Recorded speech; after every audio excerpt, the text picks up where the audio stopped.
आकाशवाणी संबलपुर जुहार आंचलिक खबर पढ़ुचन बंदिता मिश्र। प्रधानमंत्री नरेंद्र मोदी आज देशे प्रधानमंत्री धनधान्य कृषि योजना और शस्य क्षेत्र थी आत्मनिर्भर मिशन रो शुभारंभ करबे।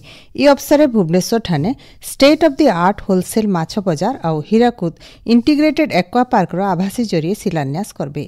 इतार सहित कृषि माछ चाष पशुपालन खाद्य प्रक्रियाकरण क्षेत्र थी बहुटे प्रकल्प शिलान्यास और उद्घाटन करबे। कार्यक्रम थी प्रधानमंत्री श्री मोदी देशर चाषी कृषि उत्पादक संगठन समवाय समिति और कृषि क्षेत्र न उल्लेखनीय अवदान देइथिबार सृजनशील व्यक्तिविशेष को सम्मानित करबे। प्रधानमंत्री धनधान्य कृषि योजना शुभारंभ राज्यस्तरीय कार्यक्रम आज दिन 9:30 बजे भुवनेश्वर ओयूएटी ठाने थिबार कृषि शिक्षा सदन ठाने हेबा। कार्यक्रम थी मुख्यमंत्री मोहन चरण माझी उपमुख्यमंत्री और कृषि मंत्री कनकवर्धन सिंहदेव प्रमुख उपस्थित रहबार कार्यसूची रही। प्रधानमंत्री नवा दिल्ली कार्यक्रम थी आभासी जरिए राज्यस्तरीय कार्यक्रम भी जोड़ी हेबा। 2025-26 बछरे राज्य 93 लाख मेट्रिक टन धान ठोल हेबा। पंजीकृत चाषी जदि इतानु अतका धान मंडी के आनबे बेले भील राज्य सरकार ताके घिनबे। मुख्यमंत्री मोहन चरण माझींकर अध्यक्षता थी गलाकाल राज्य कैबिनेट बैठक ती निष्पत्ति निया जाइछे। इतार सहित 10टा विभाग 15टा प्रस्ताव के अनुमोदन करा जाइछे। राज्य कैबिनेट खाद्य और धान संग्रह नीति 2025-26 के अनुमोदन करिछे।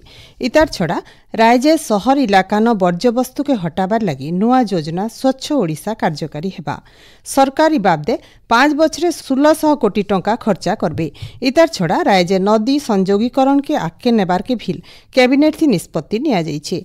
केंद्र कैबिनेट निष्पत्ति बाबदे मुख्य शासन सचिव मनोज आहूजा गणमाध्यम के सूचना देकरी कहिछन ए वर्ष 63 लखे मेट्रिक टन चावल संग्रह लखे धार्य करा जाए। सेटा होची 63 लखे मेट्रिक टन चावल आकार रे धान आकार रे जदि देखिबे 93 लखे मेट्रिक टन। उड़ीसा सरकार आज उड़ीसा जन विश्वास अध्यादेश 2025 को अनुमोदन घोषणा करिचंती। यही अध्यादेश द्वारा जो छोटा छोटा अपराध जुदी पाई इनप्रिजनमेंट करा जाउथिला सेटा अपराध मुक्त करिकी पेनल्टी रखा जाइछि। अनावश्यक अनुपालन रो बोझ दूर करिबा पाई प्रस्ताव सबू रखा जाइथिला। मुख्य शासन सचिव मनोज आहूजांकर अध्यक्षता थी जिला खनिज प्रतिष्ठान राज्यस्तरीय कमिटी बैठक गलाकाल लोकसेवा भवन सम्मिलनी कक्षन हो जाइछे। बैठक थी जिला खनिज प्रतिष्ठान रो कार्यकारिता और इहादे तक हेतिबार काम रो अग्रगति बाबदे आलोचना हेतिला। बैठक थी उन्नयन कमिशनर अतिरिक्त मुख्य शासन सचिव अनु गर्गकर सहित भिन्न भिन्न विभाग रो प्रमुख शासन सचिव आयुक्त और शासन सचिव माने उपस्थित थिले। आज हेउछि आंतर्जातीय कन्या संतान दिवस। लिंगगत समानता और झील मानकु समान सुजोग देबार के ई दिन पालन करा जायसी। झील माने जेंता शिक्षा पोषण शारीरिक और मानसिक कल्याण आईनगत अधिकार बागिर सबु क्षेत्र न भेदभाव रो शिकार नाई हेबे से बाबदे समाज के सचेतन करबार ई दिन पालन रो उद्देश्य आए। संबलपुर डाक विभाग तरफु गला मासर 6 तारिख नु मूल हेतिबार जातीय डाक सप्ताह गलाकाल उद्यापित हो जाइछे।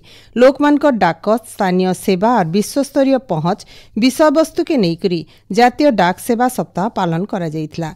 गला 6 तारिख नु डाक प्रजुक्ति विद्या दिवस थी विभाग भिन्न भिन्न आधुनिक उपकरण मानकु नेकरी गुटे प्रदर्शनी भील करा जाइथिला।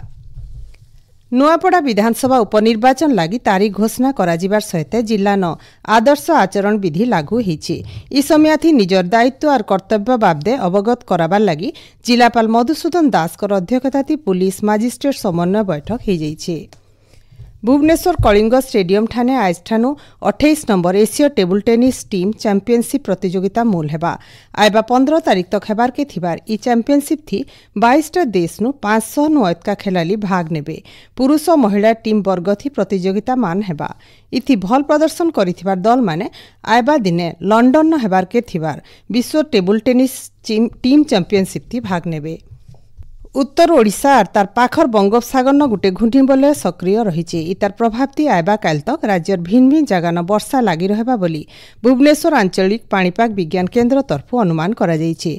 आइबा 24 घंटा भितरे कलाहांडी बलांगीर सुवर्णपुर बौद्ध सहित राज्यर 21टा जिला ने बिजली घड़घड़ी संगे वर्षा हेबा बोली विभाग तरफु सतर्क सूचना जारी करा जाइछे।